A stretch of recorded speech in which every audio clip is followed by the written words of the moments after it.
ቂብላ ያው በስግደት ጊዜ የምንዞርበት አቅጣጫ ካዕበተል ሙሸረፋ በዓለም ዙሪያ ያሉ ህዝቦች በሙሉ ወሐይቱማ ኩንቱም ፈወሉ ውጁሀኩም ሸጥረል መስጂዲል ሐራም፣ የትም ሀገር ብትሆኑ በስግደታችሁ ጊዜ ወደ ተከበረው መስጂድ ፊታችሁን አዙራችሁ ስገዱ ይላል አላህ። ይህ ምንድነው? አንድነት አርማ ነው ራሱ ማለት ነው። አንዱ ወደ ምስራቅ አንዱ ወደ ምዕራብ ከሆነ ያ አካል ሲለያይ አስተሳሰብ መብሮ ይለያያል እና ለዚህ ሲል አላህ ሱብሓነሁ ወተዓላ ለየውመል ቂያማ ቋሚ የሆነ አቅጣጫ ሰጠ። ቀደም ሲል ቤተል መቅዲስ ነበር የሚዞረው። ያንን ቀይሮ አላህ ሱብሓነሁ ወተዓላ ካዕባ ነብዩ ተወልደው ያደጉበት አካባቢ ስለነበረ በጣም ይወዱታል አካባቢያቸው። እንደገና ደግሞ የተከበረ ቦታ ከማንኛውም ቦታ የተቀደሰ ነው። መዲና ሲሄዱ ግን ያው ለጊዜው የሁዶች በዙሪያ ስለነበሩ እነሱ ጋር ለመቀራረብ ተብሎ ወደ እነሱ ቂብላ ስገድ ተብለው ነበር ወደ ቤተል መቅዲስ ማለት ነው። እዛ እንደ 17 ወራት እዛ ተሰገዱ በኋላ እነሱ ያው ሸፍተኞች ናቸው። እንደነሱ ሰው እንዳስተሳሰቡ ነው እና የሚሄደው እነሱ ሁልጊዜ ማታለል ስራቸው ነው እና ሊሸጉደን ነው እንዲህ የሚያደርገው አሉ።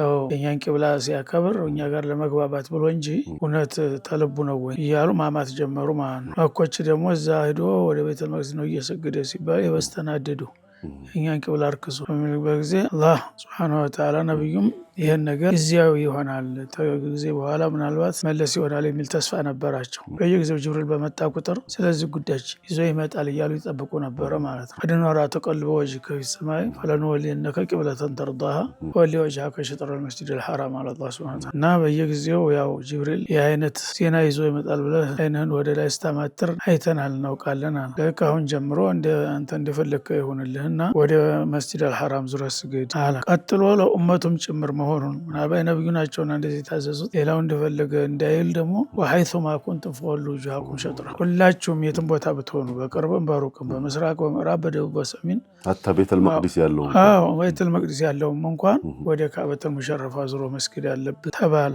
ይህ ምንድነው? የአንድነት መሰረት ሆነ ማለት ነው።